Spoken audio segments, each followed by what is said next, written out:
Hello दोस्तों, स्वागत है आपका अपने चैनल उत्तराखंड नॉलेज हब में। दोस्तों, आज से मैं उत्तराखंड प्रवक्ता 2025 विषयवार परीक्षा जो होगी, उसमें इतिहास विषय की एक सीरीज स्टार्ट कर रहा हूँ, जिसमें जो सिलेबस है उसके अनुसार सारे टॉपिक्स मैं कवर करूँगा और उन सारे टॉपिक्स के मैं इम्पोर्टेंट एमसीक्यू या इम्पोर्टेंट जो प्रश्न उत्तर हैं, वो आप लोगों को बताऊँगा, जो कि परीक्षा की दृष्टि से बहुत ही महत्वपूर्ण है। तो दोस्तों, आज मेरा जो टॉपिक है, वो है प्राचीन भारतीय इतिहास के ऐतिहासिक स्रोत। और दोस्तों, यह इस टॉपिक के महत्वपूर्ण प्रश्न मैंने इसमें इंक्लूड किए हुए हैं और यह इस सीरीज का पार्ट 1 है। दोस्तों, यह उत्तराखंड की सभी प्रतियोगी परीक्षाओं और सभी केंद्रीय प्रतियोगी परीक्षाओं हेतु भी बहुत ही उपयोगी है। तो चलिए दोस्तों, आज का टॉपिक शुरू करते हैं। दोस्तों, उत्तराखंड प्रवक्ता विषयवार परीक्षा 2025 इतिहास का जो मेन पेपर होगा, उसमें जो सिलेबस है, तो ये सिलेबस के अनुसार इसमें पहला टॉपिक है भारतीय इतिहास के पुरातात्विक स्रोत। तो दोस्तों, इसके मैं महत्वपूर्ण प्रश्न लेके आया हूँ। तो दोस्तों, इसमें पहला प्रश्न है, किस ग्रंथ का प्राचीन नाम जय संहिता था? तो यह ग्रंथ है महाभारत। अगला प्रश्न है, संस्कृत व्याकरण अष्टाध्यायी का रचयिता कौन है? तो यह है पाणिनि। अगला प्रश्न है, हड्डी से निर्मित आभूषण भारत में मध्य पाषाण काल के संदर्भ में कहाँ से प्राप्त हुए हैं? तो यह प्राप्त हुए हैं महदहा से। अगला प्रश्न है, भीमबेटका किसके लिए प्रसिद्ध है? तो यह शैल चित्रों के लिए प्रसिद्ध है। अगला प्रश्न है, किस स्थल पर मनुष्य के साथ कुत्ते को दफनाए जाने का साक्ष्य मिला है? तो यह स्थान है बुर्जहोम। अगला प्रश्न है, भारत में किस शासक ने सर्वाधिक सोने के सिक्के जारी किए थे? तो वह शासक थे गुप्त शासक। अगला प्रश्न है, बोधिसत्व पद्माणी का चित्र सर्वाधिक प्रसिद्ध और चित्रित चित्रकारी का है जो है? तो यह है अजंता में। अगला प्रश्न है, भीतरी स्तंभलेख किस काल से संबंधित है? तो यह गुप्त काल से संबंधित है। अगला प्रश्न है, हड्डी से निर्मित आभूषण भारत में मध्य पाषाण काल के संदर्भ में कहाँ से प्राप्त हुए हैं? तो यह महदहा से प्राप्त हुए हैं। अगला प्रश्न है, कृषि एवं पहिए किस काल की देन है? तो यहाँ नवपाषाण काल की देन है। अगला प्रश्न है, सबसे प्राचीन और प्रमाणिक पुराण इनमें से कौन माना गया है? तो यह माना गया है मत्स्य पुराण। अगला प्रश्न है, विंध्य क्षेत्र के किस शिलाशय से सर्वाधिक मानव कंकाल निकले हैं? तो यह निकले हैं लेखिया से। अगला प्रश्न है, सबसे पहले सिक्कों पर लेख लिखने का कार्य किस शासक ने किया था? तो यह किया था यवन शासकों ने। अगला प्रश्न है, आग का आविष्कार किस काल में माना जाता है? तो यह पुरापाषाण काल में माना जाता है। अगला प्रश्न है, बुद्ध की जीवनी की रचना बौद्ध साहित्य में विशेष स्थान रखती है।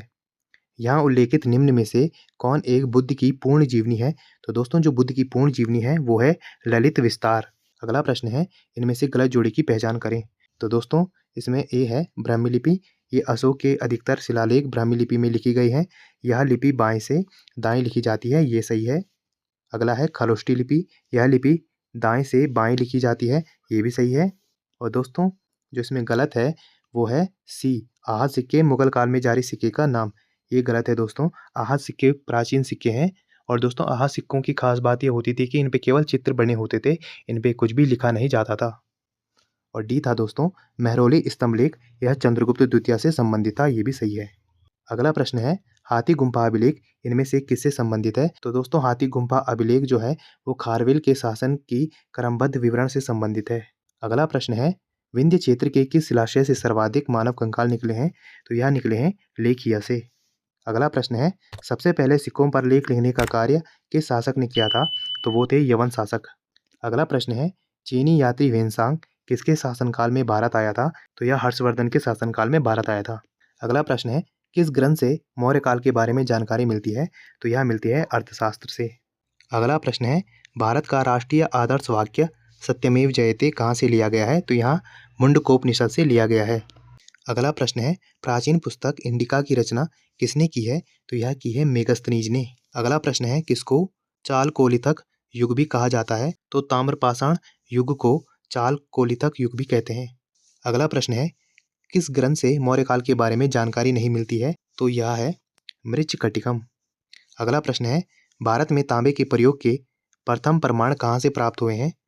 तो यह प्रमाण प्राप्त हुए हैं अतिरमपक्कम से, चेन्नई में। अगला प्रश्न है, धान की खेती का भारत में ही नहीं विश्व का सबसे प्राचीनतम साक्ष्य कहाँ से मिला है? तो यह मिला है कोल्डिडवा उत्तर प्रदेश से।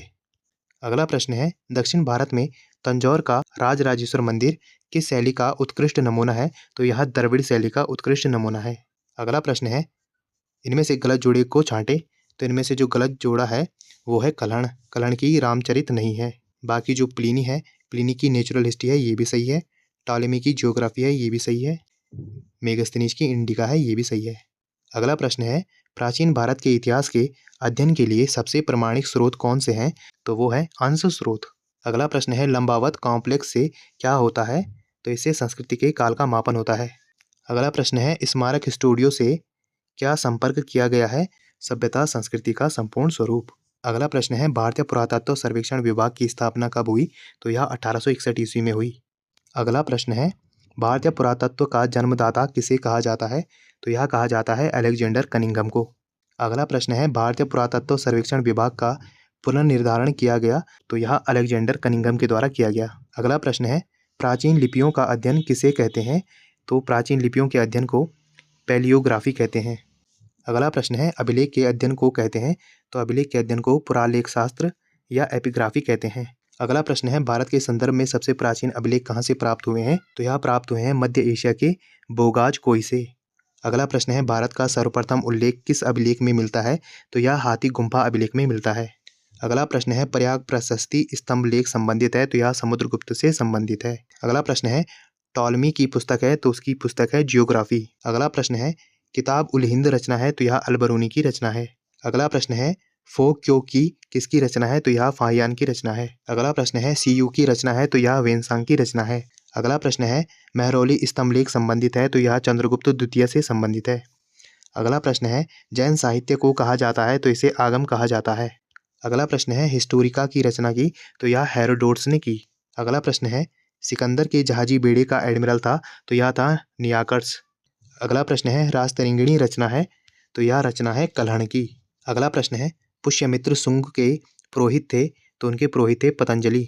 अगला प्रश्न है, गोत्र शब्द का उल्लेख हुआ है? तो गोत्र शब्द का उल्लेख ऋग्वेद में हुआ है। अगला प्रश्न है, होणों के आक्रमण का वर्णन एवं स्कंदगुप्त द्वारा विष्णु मूर्ति की स्थापना का उल्लेख किस स्तंभ लेख में किया गया है? तो यह भीतरी स्तंभ लेख में किया गया है। अगला प्रश्न है, पुराणों की संख्या है? तो पुराणों की संख्या है 18। अगला प्रश्न है, दर्शनों की संख्या है? तो दर्शनों की संख्या है 6। अगला प्रश्न है, मत्स्य पुराण से जानकारी मिलती है? तो इससे आंध्र सातवाहन वंश की जानकारी मिलती है। अगला प्रश्न है, वायु पुराण से जानकारी मिलती है? तो वायु पुराण से गुप्त वंश की जानकारी मिलती है। अगला प्रश्न है, विष्णु पुराण से जानकारी मिलती है? तो विष्णु पुराण से मौर्य वंश की जानकारी मिलती है। अगला प्रश्न है, जैन भिक्षुओं के आचार नियमों का उल्लेख है? तो यह है आचारांग सूत्र में। अगला प्रश्न है, जैन आगमों की संख्या है? तो इनकी संख्या है 12। अगला प्रश्न है, परिशिष्ट परमन रचना है? तो यह रचना है हेमचंद्र की। अगला प्रश्न है, उपनिषदों की संख्या है? तो उपनिषदों की संख्या है 108। अगला प्रश्न है, अलबरूनी किसके साथ भारत आया था? तो यह महमूद गजनवी के साथ भारत आया था। तो दोस्तों, आज हमने प्राचीन भारतीय इतिहास के ऐतिहासिक स्रोतों के महत्वपूर्ण प्रश्न देखे, जो कि परीक्षा की दृष्टि से बहुत ही महत्वपूर्ण है। और ऐसी ज्ञानवर्धक वीडियोस के लिए आप मेरे चैनल को लाइक कीजिए, कमेंट कीजिए, शेयर कीजिए, सब्सक्राइब कीजिए और मुझे इंस्टाग्राम पे फॉलो कीजिए। और इस वीडियो की पीडीएफ फाइल के लिए आप मुझे मेरे टेलीग्राम पे ज्वाइन कीजिए, वहाँ आपको इस वीडियो की पीडीएफ फाइल मिल जाएगी। और जितना हो सके इस वीडियो को अपने यार दोस्तों के साथ शेयर कीजिए और मेरे चैनल को ज़्यादा से ज़्यादा सब्सक्राइब कीजिए। Thank you.